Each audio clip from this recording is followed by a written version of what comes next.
Kapalaran ng Taurus ngayong araw ng April 5. Taurus.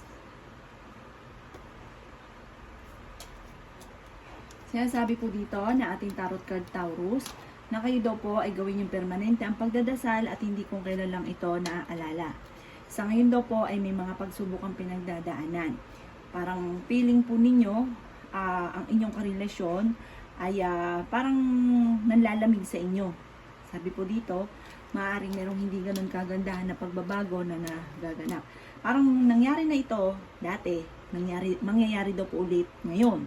Or nangyari na ulit ngayon. Sinasabi rin po dito na parang sa ngayon, parang tinuturing nyo yung pangyayari sa ngayon sa buhay ninyo na parang isang bangungot.